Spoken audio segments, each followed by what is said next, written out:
Hello data fans! Building a to-do list web app over a SQL database is the hello world of full stack development. So how about we put Streamlit to the test? Streamlit becomes surprisingly challenging to use for dynamic interactive CRUD applications. We will be forced to use fairly advanced Streamlit features. You will experience Streamlit's rerun system through button callbacks and fragments, design independent widgets with inline forms, manage their state efficiently in session state, and interact with a SQL database using ST connection and SQL alchemy. If you're starting out with Streamlit and any of the previous words made you shudder, don't worry. The first 30 minutes is kind of a warm-up exercise where I break down Streamlit callbacks, forms and fragments on a simpler counterexample. Then take a break, and when you feel ready, jump back to this timestamp to tackle the full to-do list CRUD application with Streamlit, SQL alchemy, and yes, some debugging frustrations for my part. We got our workspace ready, our VS Code or IDE on the left and our browser on the right. In my terminal, I already run my Streamlit run streamlit app.py, so it's starting a server on localhost 8501, and if my browser points to this URL, I'm going to see my Streamlit app. Let's head to our IDE and add a title, Hello Data Fans, and then some markdown. How are you doing? Okay, this displays our title, and markdown. And then we add some interactivity, so let's add a button. Click me. Here's our button. And if we click on this button, well, something happens. We don't really know what yet. And because there's a button, I always want to add a counter. So let's build a counter app as a small win. So when we click on this button, we want to increment a counter and display this counter. So let's SQLite our counter here. So here it's 0, this is markdown, so let's make it a little bolder. Counter 0. And when you click on this button, nothing happens because we didn't put any logic on this button. So the way Streamlit works is whenever you interact with this button, the script reruns from top to bottom. So here, click me, it reruns from top to bottom. Click me, it reruns from top to bottom. So it re-renders this title and markdown. This is okay, they have not changed, so Streamlit does a little rendering optimization here. Counter goes to 0, button, and right. So we need to get back the state of this button. So let's call this variable clicked me equals st button and write it down, clicked me. Okay, we got our false button and counter. So if we click on this, it runs from top to bottom, counter 0, clicked me. And here on the Streamlit rerun, the state of the button here, it's passed to this clicked me variable. So when you write down this variable on the app, you can see the true because the button was clicked. So this variable here goes to true. If I click again, this is still true, this is still true, this is still true. If we, for example, build a second button, no, click me. Click on this, the click me variable goes to true. Oops, let's try again. Click me goes to true. Click on the other button, it reruns, goes back to false. Reruns comes true. Up, rerun goes back to false. This is the way Streamlit works. So let's remove this button and use this click me variable to increment our counter.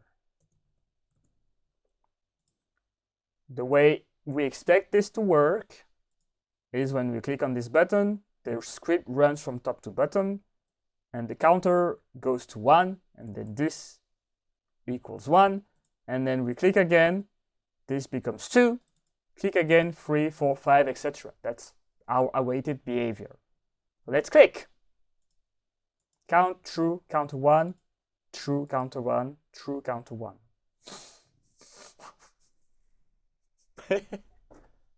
If you understood the Streamlit behavior, you would know that I kinda missed this line here. When the script runs from top to bottom every time, this counter equals 0 is also called. So it's like run from top to bottom, re-render the title, re-render the markdown, put the counter to 0. This button is true, so increment by 1, and then write this down. Then let's stop writing this down. And then write the counter down. Rerun, counter 0, counter 1, counter 0 and 1, counter 0 and 1, etc. So we are a little sad, and that's where we ditch Streamlit, because Streamlit is bad. But there are ways to preserve this value, this Streamlit value. There's a specific variable in Streamlit that is called session states. Session states, which is preserved between reruns. So this session state is per user, per session, and it's a dictionary whose keys and values are preserved between reruns. So for example, here we can put a counter equals 0, initialize it. We initialize it if there's no counter in session states. We initialize it to 0, and then we increment this variable instead. Okay, this button is not very visible, so let's put this as primary. Why is it green? Because in the settings, I put a custom theme with a primary color. You can edit the color of the theme if you want here. This is your primary color, and it's going to be displayed on the button here. So click me.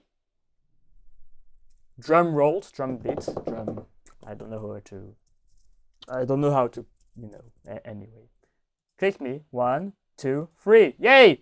It works because click me reruns from top to bottom, title, markdown, counter already initialized, so we don't do this.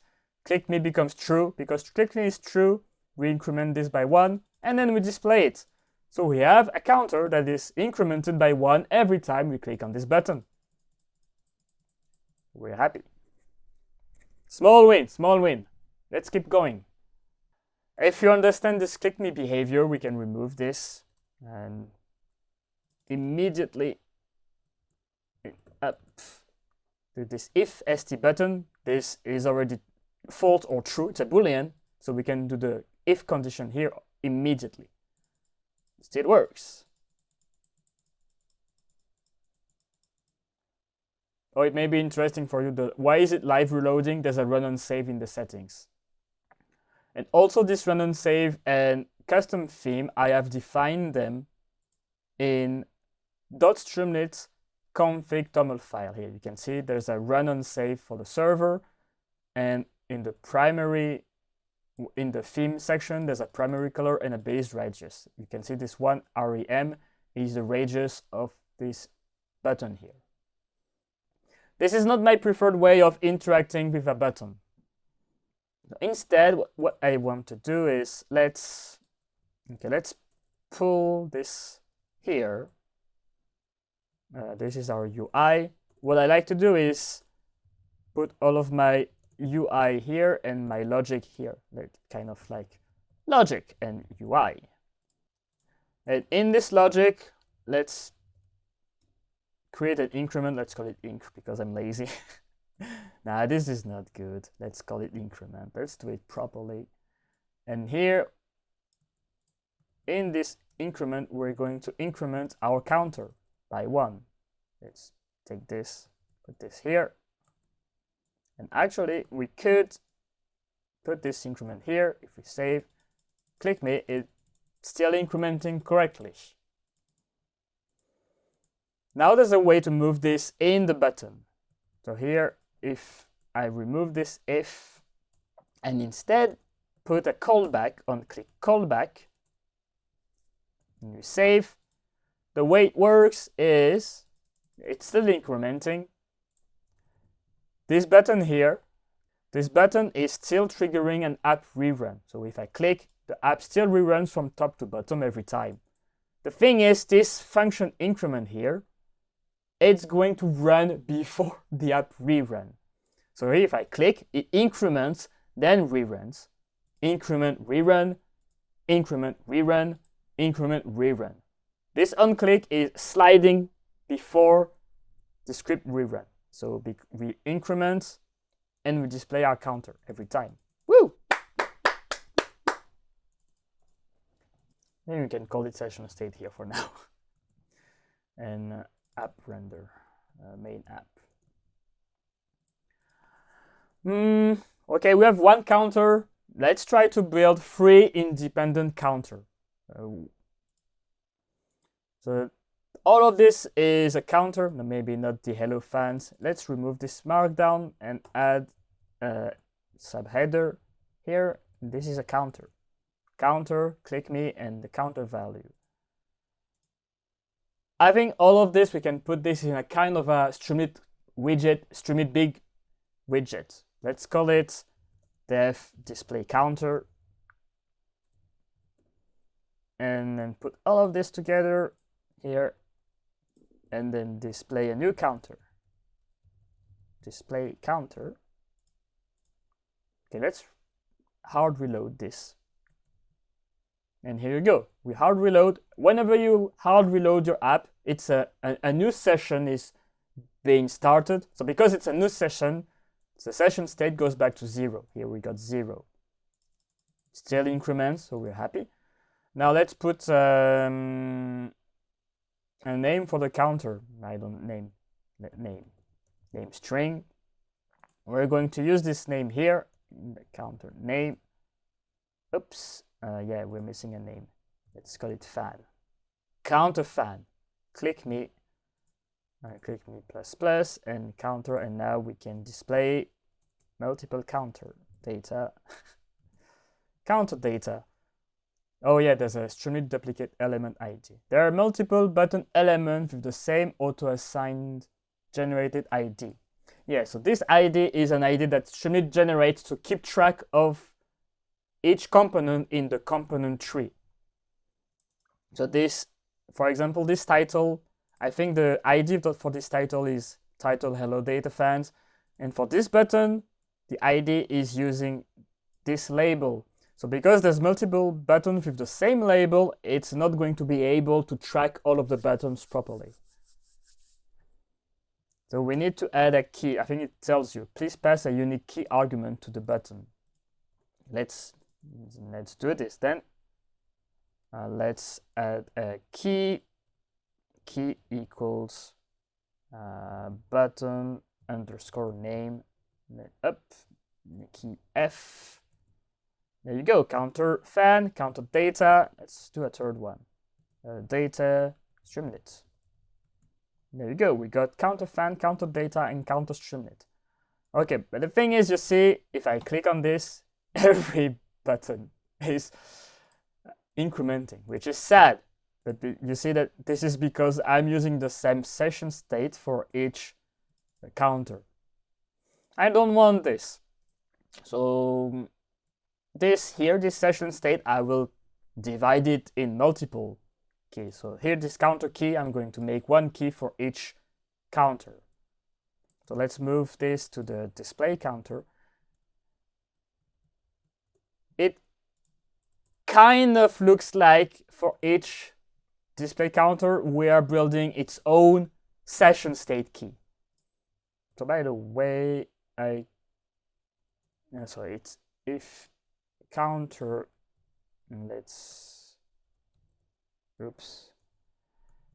if counter name not in session state.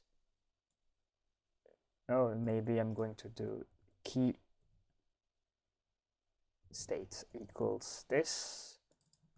If this key is not in session states, we initialize it to 0,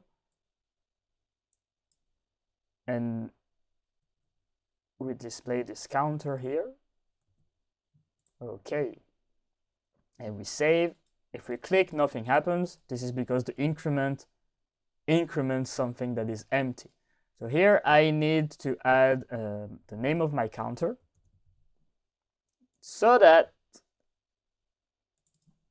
I can reuse this counter name. Okay. So here, nothing happens because the increment is missing a name argument. Here, our increment, we're only passing the name of the increment. So when I click on the button, it calls increment, but it's missing an argument. I still need to pass this name to the callback. So if you go back to this button, there is an argument, an args argument. And here we can pass the name. Okay, so when I click on this button, it's going to trigger an app rerun.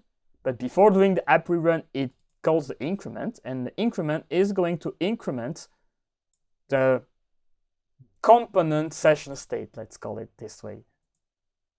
Okay, and then it's going to rerun from top to bottom. So click on me. This is going to let me display the session state actually. JSON st session states. I'm going to display it for you. We got our counter fan, counter Streamlit counter. Don't pay attention to those. Those are linked to the buttons. We're going to see later what they do. And we've got counter data, counter still here. Let's reset our app. Counter is all empty. When we click on a button, we see the button fan, button Streamlit, button data. They are linked to this button here. You can see it's the button. And the counter Streamlit, counter data, counter fan. We click on a button. You can see the button fan goes to true because actually session state is also linked to the state of the widget. So if you give a key to a Streamlit widget, you can find the state of this widget in the session state. This will be important later. Button fan is true because I clicked on button fan. If I click on data, button data is true, and my counter data is 1. Counter fan is 2, 3, 4, 5, 6, 7. Because we increment with this name, so increment of fan plus 1, and then increment data, and then we rerun the display counter. So you also notice here, if you pay attention, when I click on this button, we are still actually re-rendering all of those because we are running from top to bottom. We are going to redisplay those counters. So this is a bit, if this is a difficult component, let's add a time. Let's import time. Let me import time here. And if in this display counter, we put a time sleep of 3 seconds. Okay, up, display the first counter. 3 seconds later, second counter. 3 seconds later, third counter. We click on this. It's going to lag. We render the first counter. We render the second counter. We render the third counter. We don't like this. Yeah. So what we would love is this display counter here.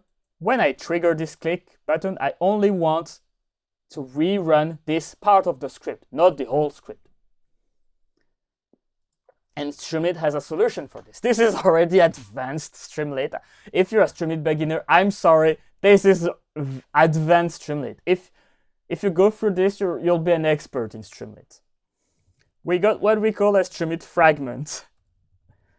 With Streamlit fragment, decorator to turn a function into a fragment which can rerun independently of the full app. So if we save again, up, 3 seconds, 3 seconds, it's re-rendering the counters. There you go. Let's click on this button. When this happens, it's going to trigger an app rerun. But because this button was triggered from a fragment, hopefully only the fragment will rerun and not the full app. Okay.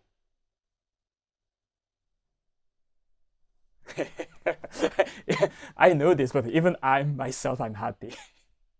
So up, if you click on this, only this counter reruns. Wow.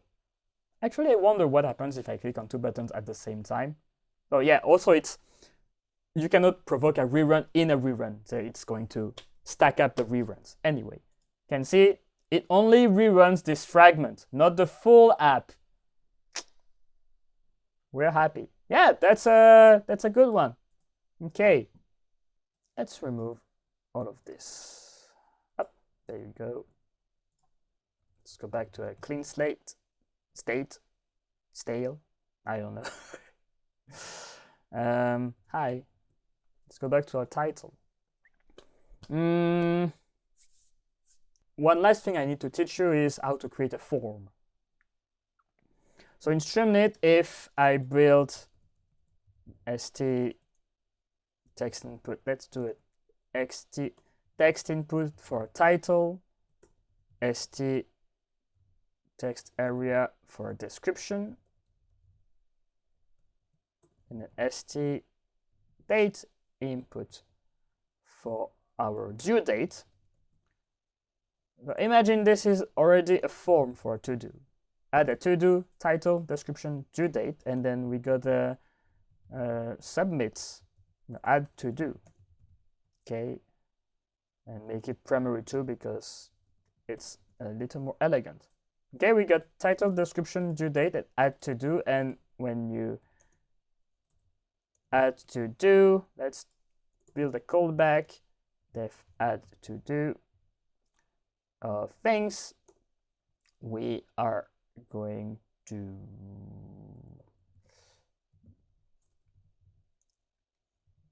build a to do equals, I don't know, let's build a name, description, and due date. And I would want this text description, name, and due date. Okay, like this. So the way I imagine it working is when I click on this button, I want to call a callback. So here we've got our on click, add to do, and we wouldn't. The way I would imagine it is I want to put this text input as argument of the add to do, this description as a second argument, and this due date as the third argument, so that we get all of this in session state. So I would put my name here, name, title. It would kind of look like this: title, description, due date. Okay, and here that description, that sounds fair, right? Description and due date, and then we write down our our st session state to do. You write it down. St session state, yes, I forgot. If to do not in st session state, then initialize it. To do equals nothing. There you go. Now let's add a title, put a description, and add a to do. And here we've got our name, description, and due date all together. Instead of passing those arguments from those labels here, if you remember what we said previously, if you go to your session state, I need to put key equals title form,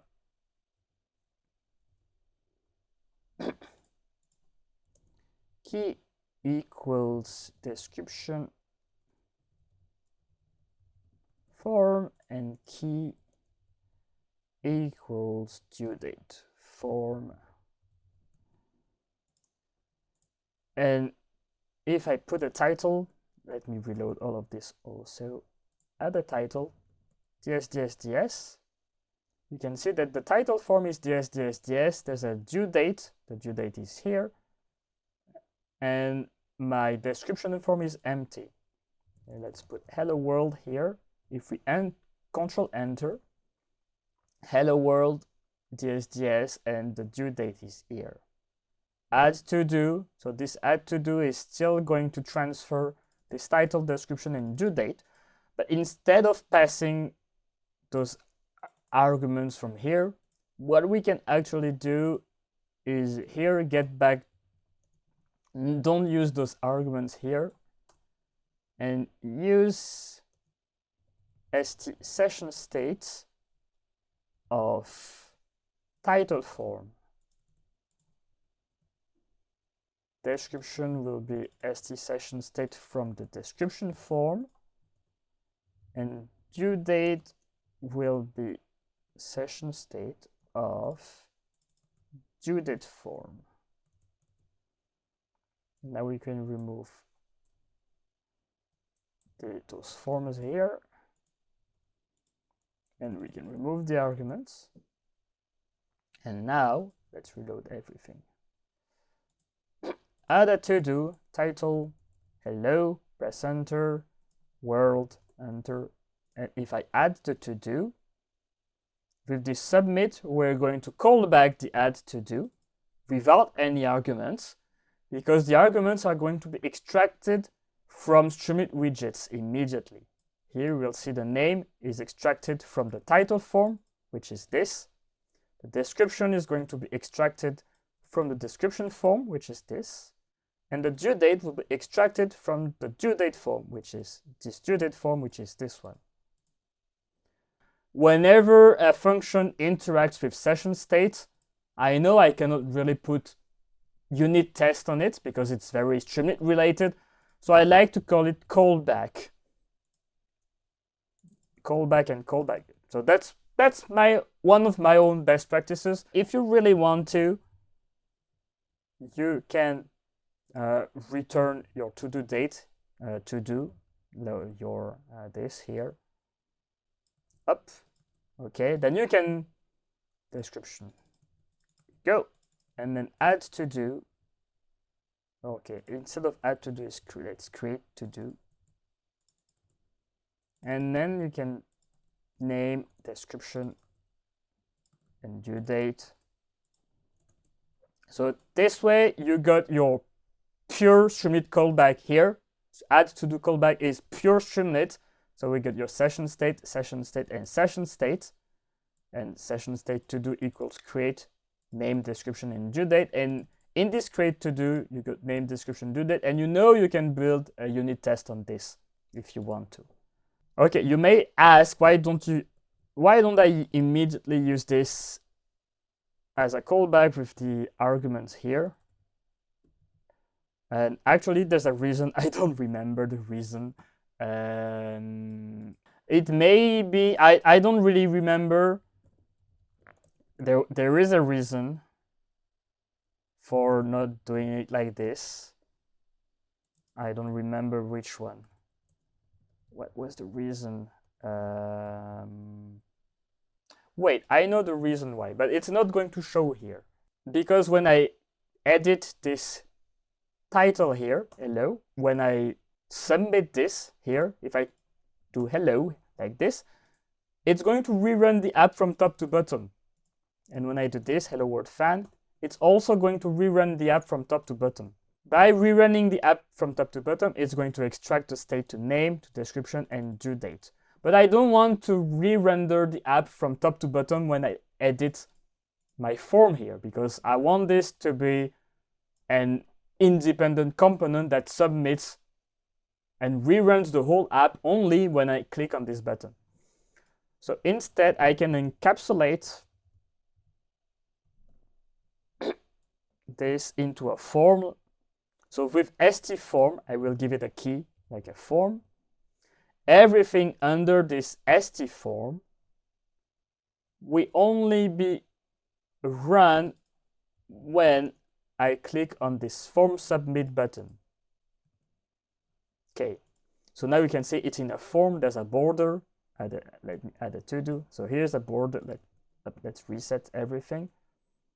Add a to-do, title, description, due date. So now if I put a title and I press enter to submit. Oh, wait. I don't want to submit the form right now. We are going to enter to submit false. Okay. So here, if we put a title like vanilla, if I press enter, this is not going to submit the form. So this is not going to trigger an app rerun, and there will be no appearing to-do item at the bottom here. Same if I put a description, blah, blah, blah, blah, blah. It's still not going to create a new to-do item. The to-do item is only rendered when I click on this add to-do. Add to-do, it actually reruns the app from top to bottom. The thing is, now I know why I had to do it like this. When I submit this form, because there was no Streamlit rerunning, this name, this description, and this due date, they are all empty. But the title form, the description form, and the due date form, they're not empty. So if you're using a form, and I think this is why I took the habit of never doing it this way, is instead, if I add the to-do callback in the form, okay, again, I got my vanilla, my description, it's still not rerunning, nothing. See, I interact, but nothing reruns. I add my to-do, it works. I add my to-do, and now when it reruns the app from top to bottom. First, it does the callback, and now the callback depends on widget values that already exist instead of those name equals that didn't exist yet. Now everything exists, so add to the callback extracts the title, description, due date form in the callback, and then recreate the to-do inside session state. And now you can see the to-do item here in session state. And now if you feel very, very courageous, you can actually imagine this as a to-do item. Like we did for the counters, we can have a header and def to-do card to-do edit form.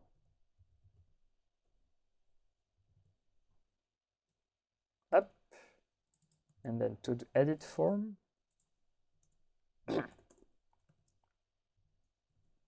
Okay, and we can build a second one. We got two forms, yeah, there are multiple forms. So this is where we put our ID. To do edit form, let's keep this to do ID is a string. So we can build this is fan and this is data, and multiple key forms. So this form we are going to add our to-do ID, and we've got a button that has got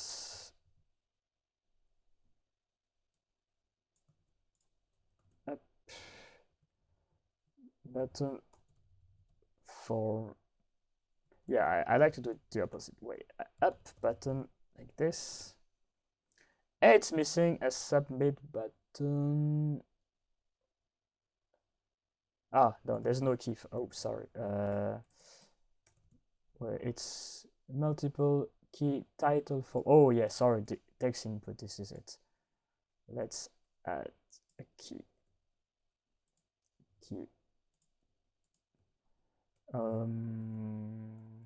Yeah, so the way I like to do it is form ID title. I'm going to copy paste, and then here description, and here due date. So here we got our to-do edit form added to edit to-do. Let's call it instead edit to-do ID. So we got subheader, we got a form with a key for the form. Oops. A key for the text input for this ID, description form for this ID, and due date for this ID. Add to do the callback. We need to add an argument, the to do ID, and session state to do. Well, we know that we can work on the to do idea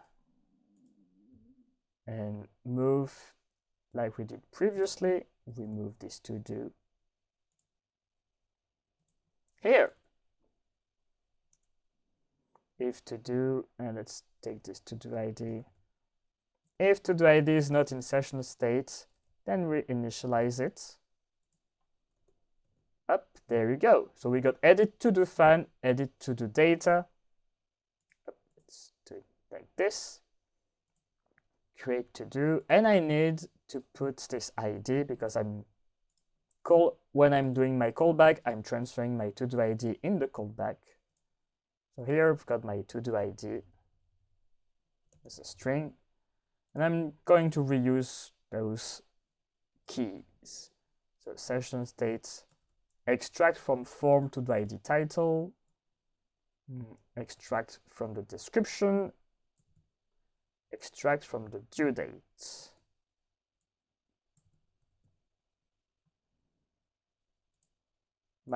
I'm sad that my header is not in the form here. So instead here, we are going to remove a border and then add a border with st container with a border equals true. And here up, we're going to put everything in this border container. And I think we don't need this. Oh, okay, I'm going to keep it, but maybe at the bottom. There you go. So finally, we got our edit to do fan, title, description, due date, and edit to do data with a title, description, and due date, and a lot of session states. So here, let's put a title Fanil and a description Anjana, blah. And if we add to do, it's going to edit session states. How do I know? Because here's my to do fan.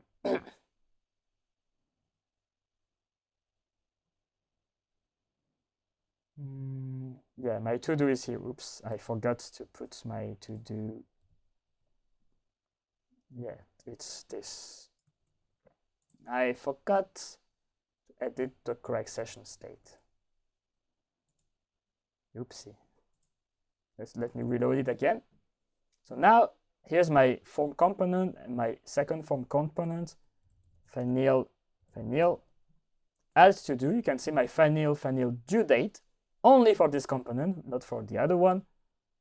And here I can put GGG, add to do, and here you got another very specific form. And again, I forgot this is supposed to be a fragment because I don't want to render all to-dos, to-do editing forms. So here, what happens? I take this form, I apply, I add the to-do. This should maybe be called edit to-do instead of add to-do, by the way. Edit to-do. Let's vanilla enter. You can see it doesn't edit the to-do list until I submit this, and now it's submitted, and it only reruns this form here, not the other one, and the other one stays untouched. And in my session state, you can see my to-do fan here, and my to-do data here, and all of my corresponding forms here, form made submitter, this is my submit button, and my description, etc. So understand that the way you structure your ST session state, you can kind of create isolated components with local session state. This form has its own session state. This form has its own session state. You're just hiding it behind your own code. Hey there, break time! If you made it this far, congratulations! Pat yourself on the back and be proud of this small win. Heck, if you feel confident with Streamlit reruns, session state, callbacks, forms and fragments, you can pause this video right now and challenge yourself to the to-do list app for the next hour or two. I'll be waiting on this screen anyway when you're ready to compare with my own approach. In any case, carry the momentum of this small win into the big event, the Streamlit to-do list app. I'm back! Let's try to think a little about how we're going to do it. So the way I imagine it is we have a SQL database. Let's say this is a database, okay? This is our database. Our database is our single source of truth. So we're going to put our to-do items like to-do fan, it's going with hello description, and to-do data with another description, okay? This here is our single source of truth. We're going to download it in our Streamlit app, and then we are going to display it. Like this will be, this should be to-do fan and hello, and this should be to-do data and world, okay? So this is our Streamlit rendering that is being displayed from the database. And whenever we interact with one of the to-do items to update the values, we are going to update the database pack. So here, if we do this, hello becomes hello, we update the database to hello. Wherein, well, because I taught you all of this session state stuff, we're also going to use this session state. So this, instead of doing direct transfer between database and Streamlit rendering, we are going to use session state as a bridge. Let's do it. We're going to build a session state with an ID of to-do fan and our value world, hello, sorry, and our to-do data as world, world. And this will be stored in Streamlit session state. So what happens is we are going to use ST connection to download the to-do items into Streamlit session state. We are going to display Streamlit session state into Streamlit cards, okay, Streamlit components, and forms. And when we edit a form, we are going to update the database directly using the values from the session state forms. And then we're going to synchronize our session state with the database. Maybe we're going to select only 10 to-do items into session state and display all those in Streamlit. We're not going to put all of the database in session state. The session state is where I store my user interactions, and it's the only thing I want to display into Streamlit widgets, okay? Let's start by building this database here. So to use Streamlit, the Streamlit connection, we are going to define the credentials to our database into the secrets toml file. In my secrets toml file, I create a new connection that is called ToDoDB.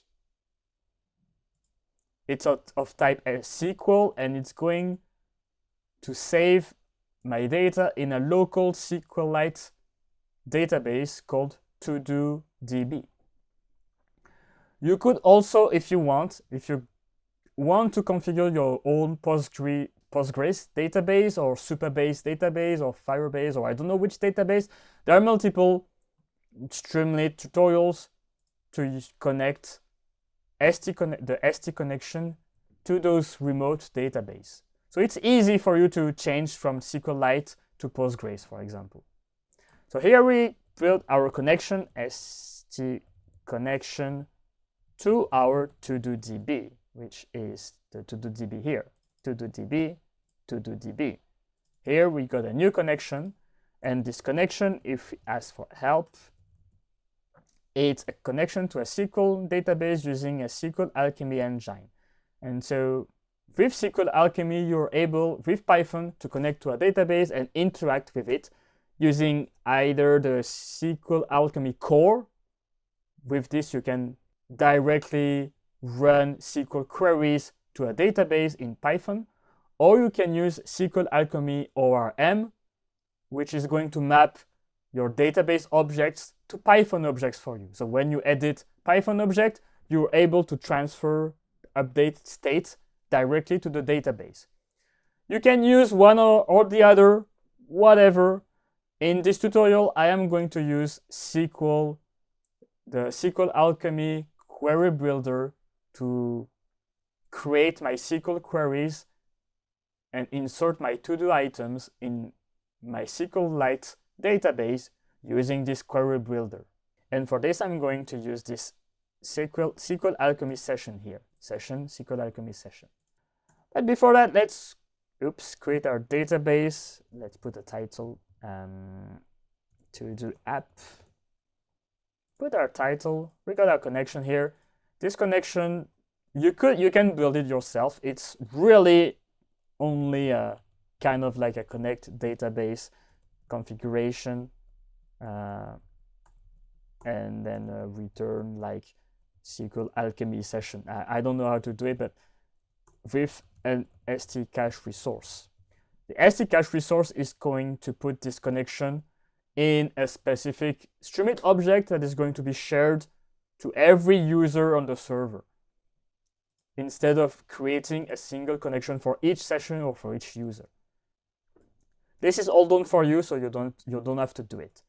Now we need to build our SQLite table. I don't really remember. I think it's a metadata object equals metadata.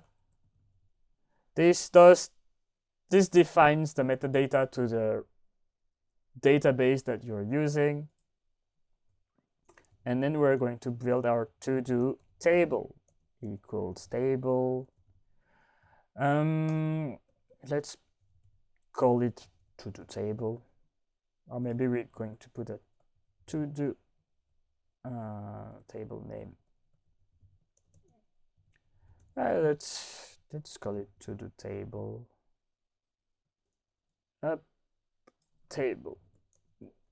Table name. We use our metadata connection objects. Meta doesn't like me. Wait. Okay.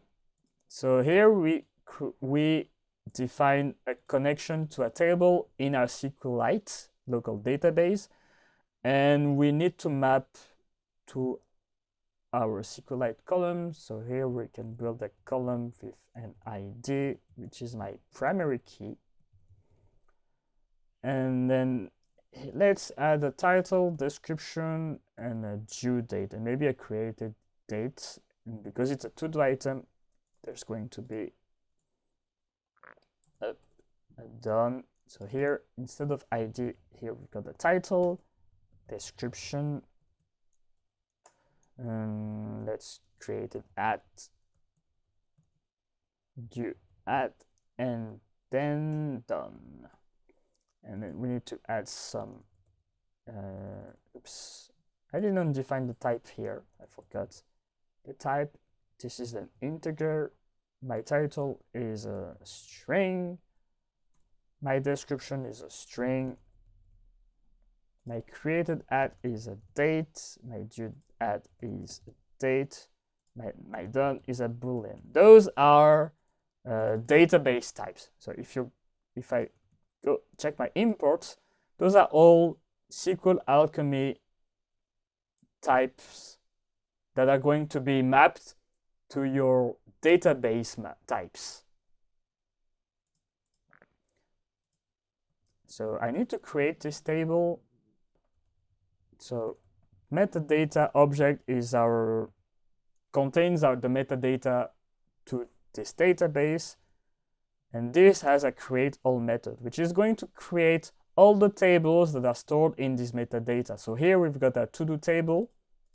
that is being stored in this metadata, and we're going to create it. So if we save, it's missing an argument. It needs, what does it need? It needs a bind, and what does the bind require? I'm going to ask for help because I don't remember myself. Create all is a SQL alchemy that binds to a SQL alchemy connection or engine. So up, create all and bind to our connection engine. And now, here you go. There's a new TodoDB database because the database was created with this table here. You can use a SQL viewer if you want. So if you go on the internet, you can look for SQL viewers and you will find one. For example, I personally use dbeaver. Okay, let me show you. This is dbeaver. It's a Java project to connect and view and interact with multiple types of databases, like my SQLite database. So for example, if I connect here, SQL, you're going to find SQLite here next. And then you can go find the path to your own SQL database of your TodoDB, okay? And it will create a connection to your TodoDB database, SQLite database, and you can see the tables, and there you see, up, you got your table with the ID, title, description, created at, due at, and done. Perfect. And you can interact with it. You can already create, insert, values in there, etc. But I'm only going to use this viewer to view the content of my database. I should probably put this in a button if st-button creates database. Okay. Then create the database. This is all done. Create database. My personal recommendation is to not put this in your Streamlit app. I would put a script here, like init database, for example. And this is where you create your all of this here. This is where I would put it, like this here. Metadata table, and then create, so that you can Python run this script to create the database instead of putting it in the Streamlit script. But oh well. Now that this is done, I don't need this anymore. I don't need to create this anymore. I don't know if, okay, let's put all of this logic here. I'm not sure if we need to put this as a cache resource or not. Like, I don't know if it's costly to redefine this metadata and table at every Streamlit rerun. So if I'm not sure, I'm going to put this in its own function, and I'm going to put a cache resource on this function. And we can return the metadata objects and then the to-do table, and then we can load them here, like metadata objects and to-do table equals connect table. This way, when the script reruns from top to bottom, when it connects to the table, it reuses the same metadata object and to-do table that were stored in the cache, Streamlit cache, as a resource that is going to be shared to every user. So I'm going to do it this way because I'm not really sure. Again, let's call this app view, and let's call this logic, app logic. Okay. So you can interact with your SQLite database through this to-do table here. So let's build a form. We said we would build a form. So let's add a to-do st title. st text area, no, text input, to do title, st text area for to do description, and we wanted one for due dates. Okay, and it's missing a form button. To submit, then create to do. Let's create to do. Let's make it primary. There you go. Got title, description, due date. I think it's missing a small subheader. You can use icons here. I can look for plus. Okay, you can add icon, create to do. But instead of icons, you can also look for material icons. And in this material icon, you can find an add circle, for example. You copy the icon name, and instead of an icon, you can put this material add circle. And there you go, you got your add circle here. I think it's easier to use.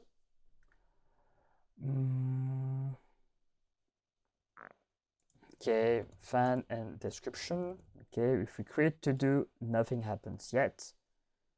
This is because we need a callback. So let's def create to do callback. And in there, we're going to do something. I don't know yet. What I do know is I need some keys, like we did before. New to do form title. And then our description and due date. There you go. You know, you can now find them in here. If I do my title, st session state of new to the form, and then we do the same with description and due date. Oops. Description, due date.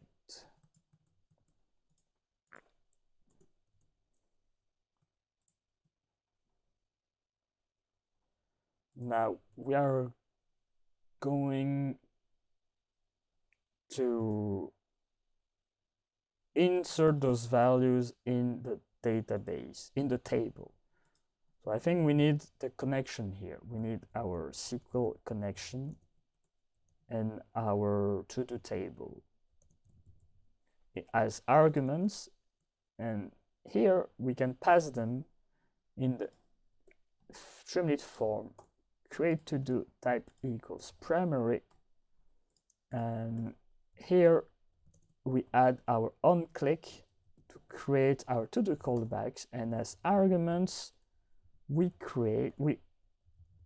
pull our connection and our table, to do table. Is it to do table? Wait, to do table here, and our connection is this here. Okay, so text input, text area, date input, create to do callback. Here we got our connection and our table. We need to use them. So we create a statement. So this is where I use the SQL Alchemy query builder to create my SQL query to insert the values from the form into the database. So table, we're going to insert. This creates an insert, and then values. And for the values, we need to put the title, description, and due date. So it would be something like title equals title, etc., etc. So the way I like to do it instead is my new to do. So this is where you could actually build a Python object and destructure the Python object in the values, We don't have time for that because it's already been 30 minutes of recording. So title comes from the title here. What do we need? The description. That will be our description. We need a created. I think we need a created at, right? Yeah, ID, title, description, created at. Created at. Let's put our date for today and due at.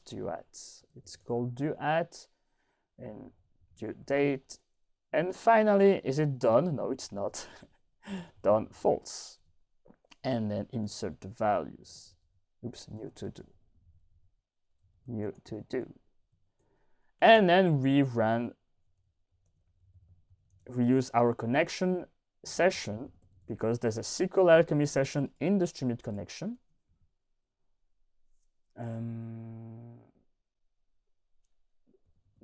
Let's go session, and then session executes our statements, and then session commits.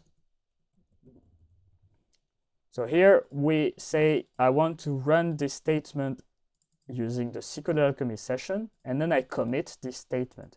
I think there's a way, I don't remember, there's a way to print the SQL query that is being built by this. I don't remember. I wonder if we can try to print the statement. Let's see. There you go. Now let's add a title. Vanille, my name is me, and the due date, and we create a to-do. Now we go check the database. Did it create something new? Refresh, and there you go. In your database viewer, you can see Vanille, my name is me, created at, due at, and done 0. And now we're happy. And maybe if we go check the print, you can see here's the print. Insert into to-do table the title, description, created at, due at, values, and here title, description that you have put here in the values here. Yeah, those are, I think those are values that they're going to be replaced afterwards. But there you go. We got our create to-do callback, and now we can build a second one. Data, the world is yours, and add create the to-do, and go check our viewer and refresh. We got our second to-do item in our database. So now we need to load all of our to-do items from the database back into our app. So I'm here. Let's create a new load all to-dos. And again, we got our connection and our table here.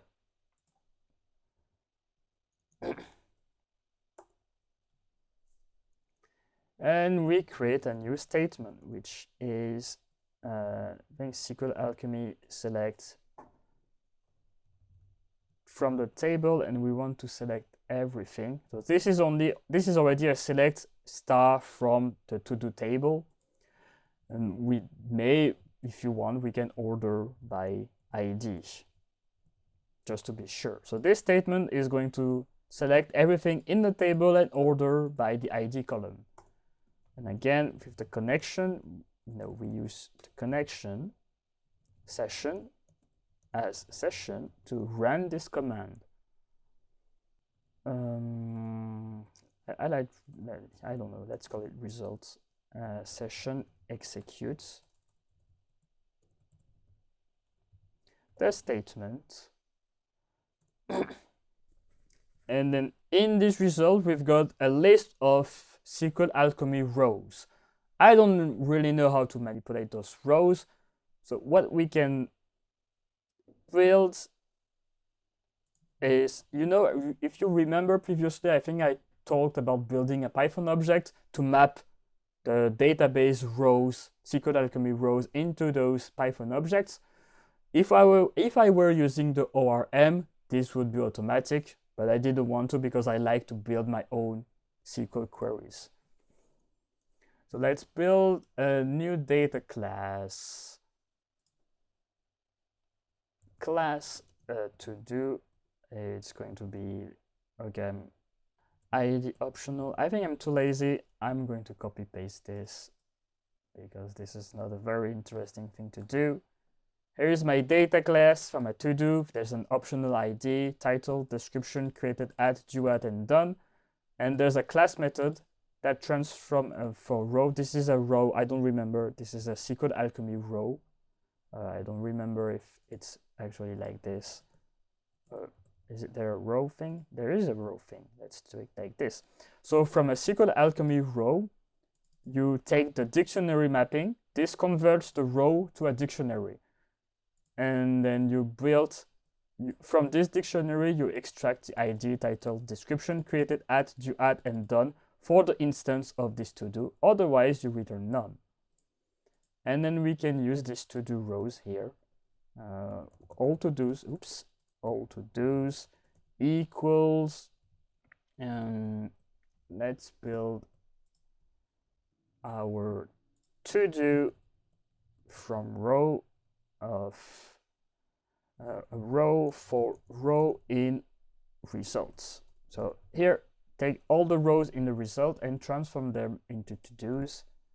And then we return, I want to return a dictionary using mapping the ID of the to-do to the actual to-do. To-do ID to the to-do for to-do in to-dos. All to-dos. Okay, there are multiple things to say here, by the way.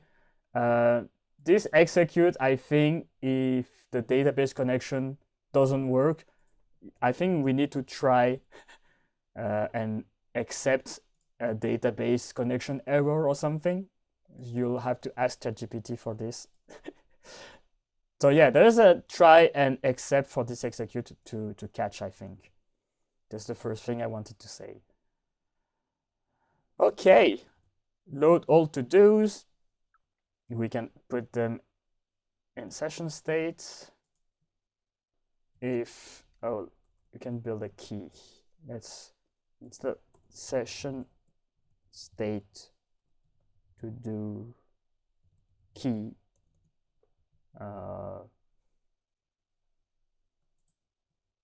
I don't know, whatever. To do state. Let's copy this key and use this as a key for session state. If the key is not in session states, then st session state for this key equals load all to-dos. Missing 2 arguments. Yeah, I'm missing a connection and my to-do table. Okay. Let's, in our st sidebar, let's check our session state. Okay. In our session state, we got a lot of things, but especially our to-dos data, we got the list of our to-dos from the database. So if we add a third to-do, well, we still need to reload the database. So in our create data to-do callback, when I create something a new to-do, I still need to reload my to-dos. So st session state of my session state to-do equals, let's reload all of the to-dos here. Our connection and our table. Okay, and now when I add a new to-do, we are going to reload everything into session state. So our session state to-dos data contains a mirror for our database. Here you can see, if I refresh my 5 rows, I can see them, all of them are here in the to-dos data. So to-do app metadata, here we initialize our session state And here we've got our create form. So here we can, for to do in st session state here, we can write out the to do. Right, the to do. Here, this is a dictionary. So instead, we're going to take the values. And there you have a to do.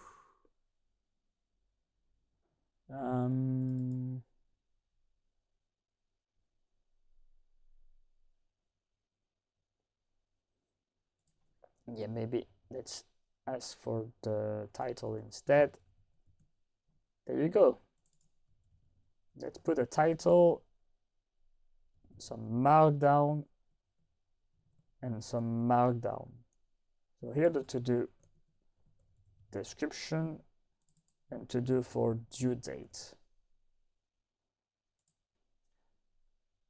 My name is me. There's no due date, it's due at, right? So this is why I missed it to the auto completion. I think in the all to-dos, I may need to specify that this is a dictionary of int to do. And hopefully now it remembers that this is a to do. I'm not sure. Does it? No, it doesn't. I don't remember how to tell that this is a to do. I think that this doesn't work. This is one of the problems with session state. It didn't remember the typing for, it didn't remember that the typing for st session state to the key is a dictionary of ID. A dictionary of ID to do. I'm a little sad about this. But anyway, now we got our to-dos. Okay, this is a little big. Finial subheader. And it's missing a border with st container with a border equals true. We get our title, description, and due at. Yay! And now, if we create to do, there's a little too many to dos. Wait, I'm going to delete some of them. Can you delete? How do I delete those two? Can I delete? I don't know if I can edit. Delete current rows. Yep, save. There you go. Go back here, reload, and there you go. Final data DSSS, and if I create to do, hello world, and I add it, I'm going to see my hello world here. Okay, that's nice. Okay, that this is a little ugly, so let's refresh and delete this row here. Save, and then reload. Okay, final data hello world. I think that's good. Let's also, all of this here, I'm going to put this in a def view to do instead. So here we got a to do, which is a to do, and then to do here like this. Okay, now this, it's going to infer it quacks like a to do, so it is a to do. Let's view to do, and here for each to do we are going to view the to do. Okay, so we got our session state that we load all of our to do items in session state. For each to do in session state we view the to do, and then we got a form to add the to dos. And then we got our session state in the sidebar, just in case we want to analyze it. Let's subheader configuration. Okay. Woof! That's not bad. That's already not bad. In this view to do, we're going to create 3 new buttons. So let's create a done button, an edit button, and delete button. So st columns, we're going to build 3 new columns. And in this first column, we're going to put a button for done. In the edit column, we're going to add an edit button, and in the delete column, we're going to add a delete. Done, edit, delete, and now it's telling us that there are multiple buttons with the same auto-generated ID. We already know this, so let's add the key equals, let's call this view to do, and then the ID to do ID here. And then let's view. Let's put a done here, view to do done, view to do edit, and delete. And there you go. You got 3 buttons.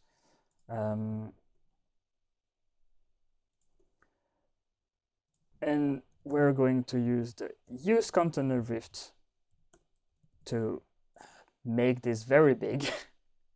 So edit, edit, edit, and then delete, delete, oopsie, delete, and up, up, up, up, up, up. There you go, done, edit, delete. And let's make this one primary, and there you go, with done, edit, and delete. There's an icon, I think there is, yeah, there's an icon. Here we can put the check mark like this. There you go, done, done, done. Or you can go here to material again, and then take the check circle. I like the material icons. I think it's a little more sophisticated. Check circle. Is it not check circle? Oh, I forgot 2 dots here, and there you go. Done, done, edit, edit.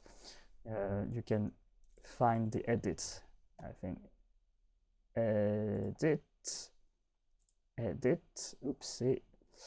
So let's use this icon here and here, and this one is going to be called edit, and here we need a trash, it's called delete, the delete, and there you have done, edit, and delete. Okay, so when I create a to-do, both and both, and let's change our due date, by the way, create to-do, it creates a to-do and it renders from session state with the 3 buttons. So we're very happy. But now we need to react.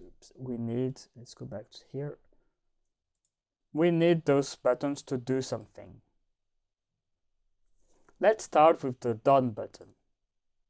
If you go back to our callbacks, okay, this is a view to do.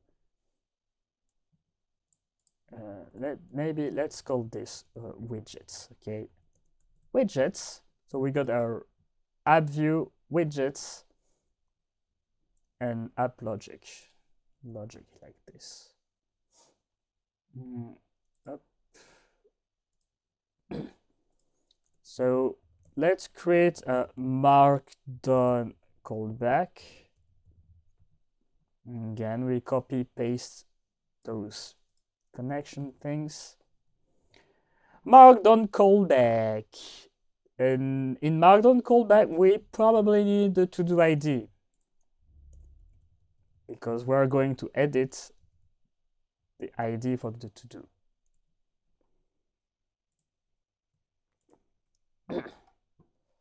And here we need to get back the current status. So we know we can look in session states, session state key. We know this is a dictionary of ID to to-dos.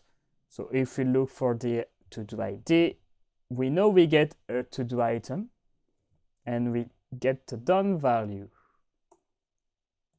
And now we build our statement again. So we know it's going to be an update and where the ID column equals our to-do ID. And then now we can put the new value for the done equals not done status. So updates id equals to do id, where the new done value is the inverse of the current done status from session state, which is a mirror from the database. If you don't trust your session state, there's no reason here, because session state is stored server side, it's not client side. So your user is not going to be able to go like in the cookies, for example, and try to edit session state from the front end. No, it doesn't work like this. Session state is on the server, so you should trust it. You're the one managing it. So because you trust it, you know you can rely on the value from session state. You don't need to do a new query to get the current status of done. If you know someone else has edited the database for you, user, then yes, maybe you need to query the done status again. But here, nah, you're the only one who's editing this app and not from multiple devices. So I don't think there is a need to do a new query. But you can do the new query if you really want to. It's up to you. Let's run our statement.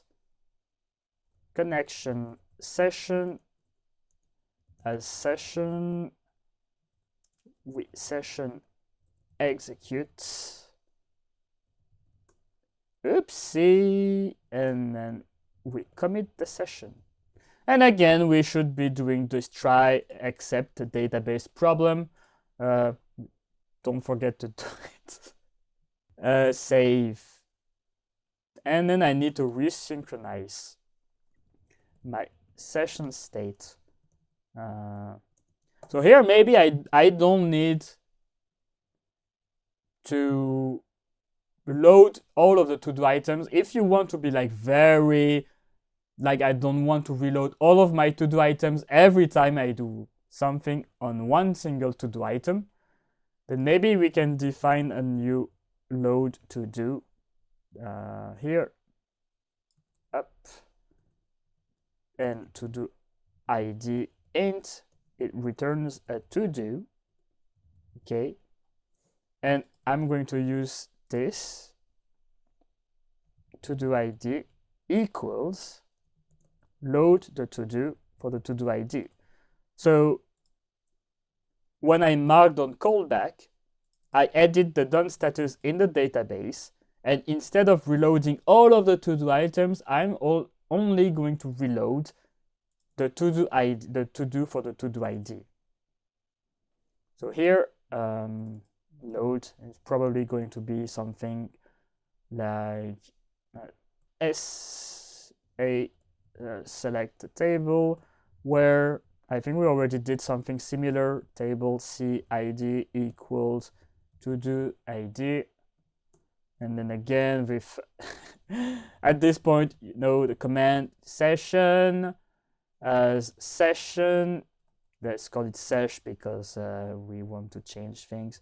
We result sesh executes our statement, and then we get the first result first, and we know this is a row, so we generate to-do equals to-do from row, and we know if this is empty, the way we code it, if it's none, we return none, but if it's not none, we return the actual row. So this should work, return to-do. So we got a load to-do that we reuse here.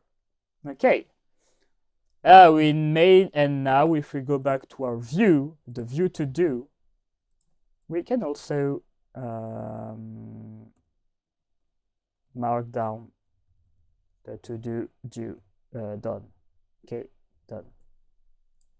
False, false, false, false. Okay, and now if we send this to true, nothing happens.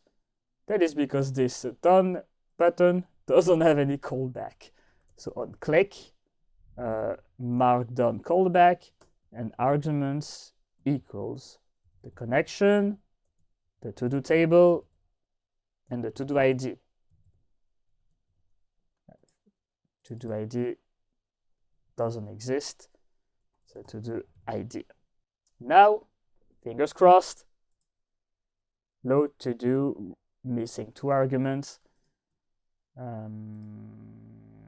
Load to-do, I need to put my connection and my table. And now, I've got all of my viewing to-do item, view to-do. If I click on this button, it calls markdown-callback. Oops. Operational error. What did I do in load to do? Load to do. I forgot the table. Okay. And let's do it again. One last time. Done. True. Markdown callback. False. True. False. True. False. Okay. So let's do it again. The view to do. Review all of this. The done button. Markdown callback. It calls the update where ID is equal to to-do ID that I sent from the arguments here, to-do ID arguments. And remember, the view to-do takes a to-do and you get the to-do ID in the argument. So we update, we go take the done status, we invert it in the values, we update it in the database, and then we synchronize our session state.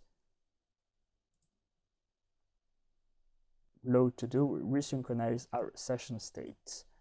And now, true, false, and we can check our dbeaver here. We have our done equals 1, so we're happy. This, you may have noticed it's a little slow. I forgot my st fragment. And now, oopsie, what did I... Oopsie. So now that I added this st fragment, it only reruns this function. So it doesn't update, the to-do here is updated later in the script actually. Like I synchronize this to-do from session state, but because we're not going through this, we're not rereading the new values of the to-do. So what I will do instead is here, I will take the keys for to-do ID. I will view to-do ID, ID, this is an int, and I reload my to-do from st session state to-do key, add to-do ID. And now we got our fragment running. So now the way it works is we got our app here is storing all to-do items in session state, and because we're using a dictionary of ID to to-do items, we are passing the to-do ID to the view to-do, and using this to-do ID, we are retrieving the to-do from session state, the values of the to-do item from session state, and we are recreating the card from the session state. And now when we press this markdown callback, we send, now that this is a to-do ID, instead of using this to-do.id, we can directly send the to-do underscore ID. And now we are sending the to-do ID to the markdown callback, and using this to-do ID key, we are retrieving again the done value and then updating our database. After updating our database, we're updating only the values for this to-do ID in session state by reloading from the database. And then this is a fragment, so we only rerun the view to do for the ID that we clicked. So we reload the values from the session state that has been updated, and then we re-render only this fragment. And there you go. And if you go in session state, you're going to find a lot of session state. You got your list of to-do items here in to-do data. You got your create to-do for your form submit. Here is your new to-do form due date. new to-do form title, and new to-do form description. And for each to-do card, you've got the value of the button delete, of the value edit, and the value done. And this is kind of isolated for the first to-do. This is for the second to-do. The third to-do has disappeared because the third to-do has maybe disappeared. Yeah, there's no ID equals 3. I deleted it. There you go. So now that the done button works, well, all left is to create this delete button and edit button. Let's do the delete first. I think the delete is easier than the edit. So delete callback. I think let's. How do we do a delete? Statement equals table delete, where I guess it's where table CID equals to do ID. Oops, this doesn't exist like this. And then, as always, we connection to the session as sesh. Yeah, and executes my statement and my session commits. And then here we session state. So here I am reloading everything. Whenever I create a to-do item or remove a to-do item, I like to reload everything. You load all to-dos. I think it takes a connection and table. So connection and table. Okay, delete to-do callback. And now I need to call this here, delete to-do callback and arguments. I think I can reuse arguments here, all of the arguments. And now, if I delete this, you'll see the key error equals 5. Now here is trouble. When we delete the to-do callback, we reload all of the to-dos. But because we're still running this as a fragment, for us, this to-do ID is still the to-do IDs of the previous widget. Okay, let me add one again. Delete me, please. Create the to-do. When I press this delete button, it's going to call this delete to-do callback. This delete to-do callback is going to delete the ID. So if I refresh here, it's going to delete this row. After deleting this row, it's going to reload the session state here. And then we rerun the fragment. The thing is, we rerun the fragment with to-do ID equals 3 here. But the equals 3 doesn't exist anymore. So from this session state, because this session state here, yeah, this is a thing where session state in this rerun is still exists. Well, I mean, this is a case where oh yeah, also don't believe what's in this sidebar, because this sidebar did not rerun. Okay, we need to remember the session state in this sidebar is called outside the fragment, so it's not updated. But believe me when I say the session state here for free, as this one has disappeared, but I'm still running the to-do ID free because outside the fragment here, this here for to-do ID in st session states, the session state to-do key, this has not rerun. So we are still running the view to do for 1, 2, and 3, even if 3 has disappeared. So here, one quick solution is instead of rerunning the fragment when I use this delete column, and this is where I'm going to cheat a little. I am going to, I am going to copy paste this and call this as a normal button. Delete to-do callback of connection to-do table and to-do ID. And then I am going to trigger a full script rerun. Okay. So here, when I use this done button, I am doing a callback and rerunning the view to do for this ID because it still exists. It's going to recharge it from session state. And when I press this delete button, I'm going to remove the ID and rerun the script from top to bottom to actually remove the to-do item from this loop to-do item session state. So here, if I create, okay, let me create this to-do again.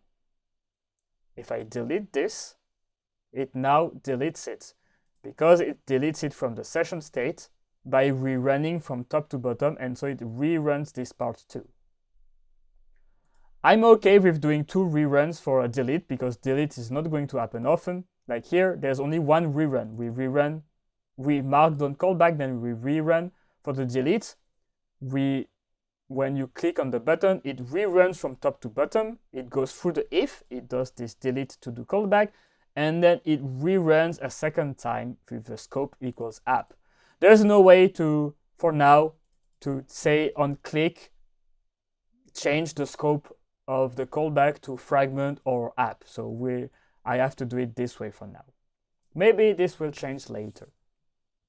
We're only missing one last button. It's the edit button. For the edit button, we are going to build a new edit callback. So let's no, not yet. So the thing I want is in this, when I click on edit button, I want to open a new form inside this, okay? So if we go back to our view to do, for the to do ID, we can create, if you remember what we did beforehand, we can, if currently editing to do ID, if it's not in session state, remember we store all of our user interactions in session state. So if it's not in session state, we create st session state of this currently editing to do ID. We say this is false for now because we're not currently editing. So now there's a new session state, currently editing ID1, currently editing 2, and let's add a third one, delete me, there you go. And here we got our currently editing _3 here. Now when I click on this edit button, I want to pass this variable to true.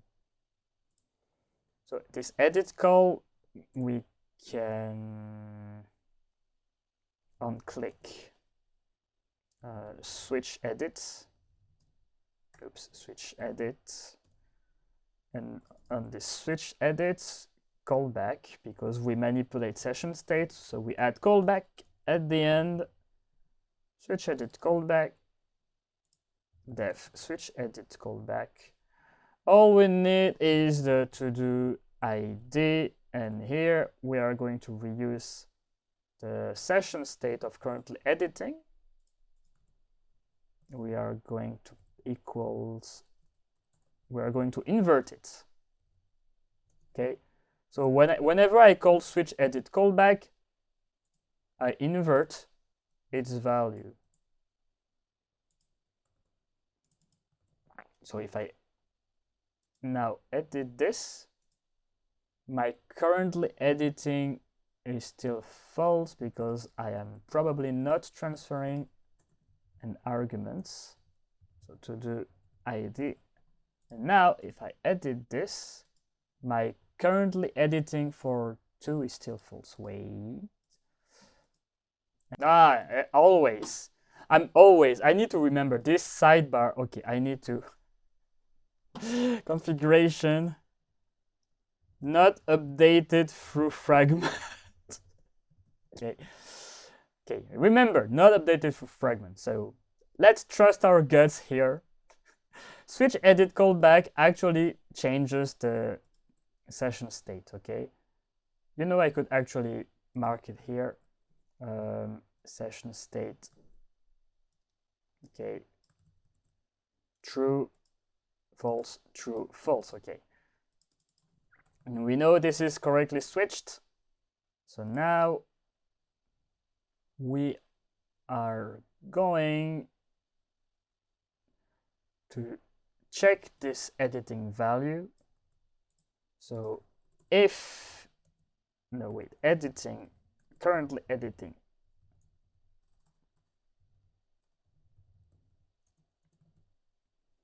If it's currently not editing,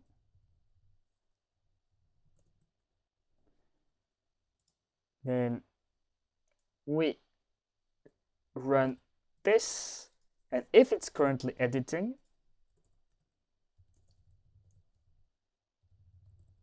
then we create a new form. We call it update. Let's get the to-do ID, update to-do ID. And here we create a new form. Actually, I think I can copy paste this form here. Let's go, if currently editing, let's copy paste this. Let's edit to do. Here is an edit circle. I'm going to change my keys here. Let's call this edit to do form and call our to do ID here, and then use this here and here. So now this is in editing form. Let's also, you know, to do title and editing. There you go. So this first to-do item is in currently editing form, and this second one is not. So, and the third one is not. So here we got no editing, and this one is editing. So we've got our inline form. And I would like to, this is going to be called edits. Let's remove those callbacks for now because those are wrong. And let's create 2 columns. One for submitting the edit and one for canceling the edit. So submit column and cancel column equals st columns 2. We use this here, and we have our cancel column. Oopsie. Cancel column here, cancel.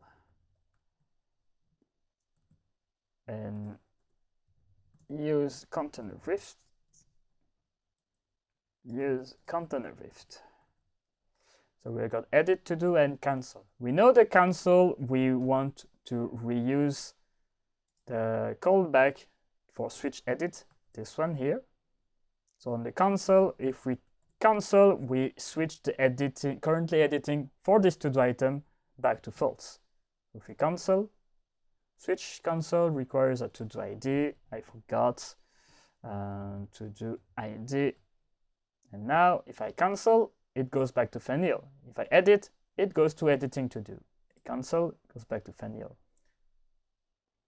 Okay, and because this is a fragment, when we click this edit, we are editing this to-do in this fragment. We are not touching the others, so I can also edit this one and cancel this one without interacting with the previous to-do.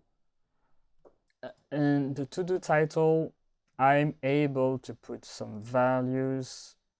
So here, the initial value is going to be the to-do title. Same for description. And same for due date. Oops.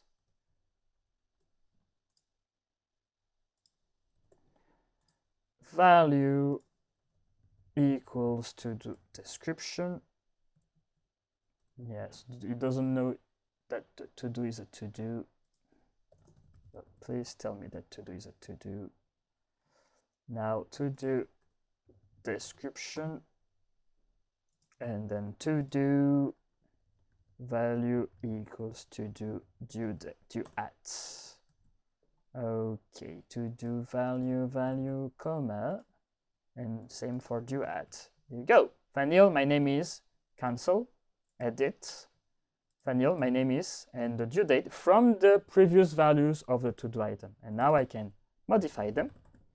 And then when I edit to do, I need one last time to create on click for a callback, and I need a callback that is called onEdit callback.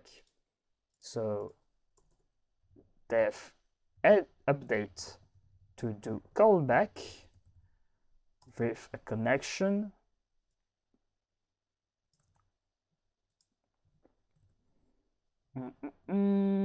update.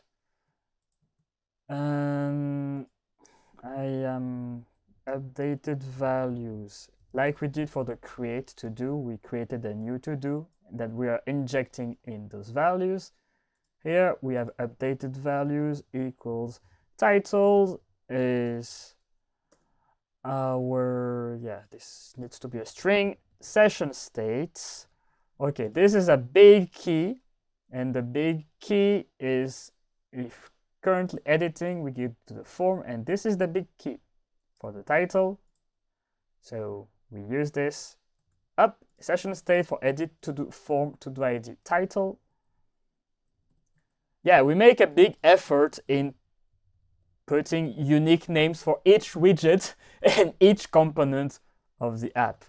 So description and due at. Is it due at? I think it's due at. I never remember the name of this one. Is it due at? It is due at. Okay. And then statement, one last statement. Is it update? It's update. Where table CID equals to do ID dash to do ID. Is it values of square updated values? Then we commit as always. Okay, at this point I am going to copy paste this update edit here with connection, execute and commit, and then we reload this to do, only this to do item. I think we st session state for this session to do key, only for this ID equals load back the data for this single ID. So connection, table and to do ID. And now we got ourselves edit cancel, my name is me, Vanille is me, and my name is not me. And if we edit to do, it's going to call back. It's not going to call back. Did I forget? The edit, submit, submit, form submit. There is no on click. On click. Is it edit? Update is update, right? Update. Is it update or I don't update to do callback? Update to the callback and the arguments, as always. Let's copy them one last time here.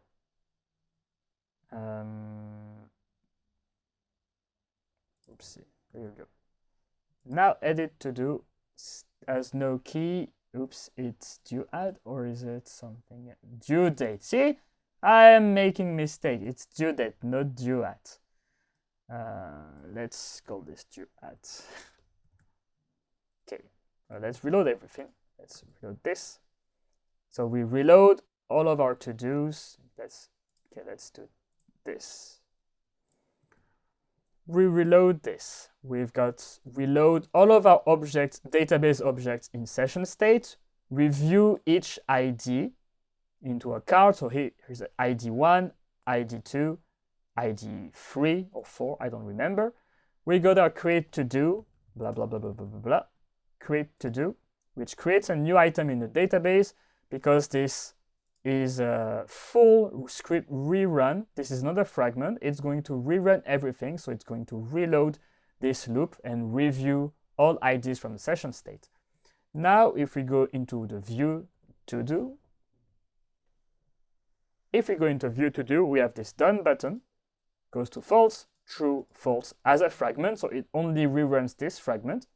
We can delete. Let's delete this one. If we delete this is a create. If we delete it, it reruns the script from top to bottom because we asked for it, so that it again deletes, so that it doesn't do the view to do for a deleted ID. And then finally the edit. If we go and edit, it opens an inline form instead of the viewing card form. And then here we can edit data fan. The word is yours because you're the best. And then you can cancel to switch back to viewing mode. Let's go back to editing mode. Data fan, the word is yours to keep. If we edit the to do, it probably has called back the to do. If we go here and refresh, the world is yours and data. Did I do it data fan? Edit to do, edit. Did I do it probably? Updates. I did commit and I did load the to do. Let's switch edit callback to, by the way. ID. Is it ID? No, it's not ID. It's to do ID. Oh, shh. Table. Table. Table update. Now edit to do. And now there it is.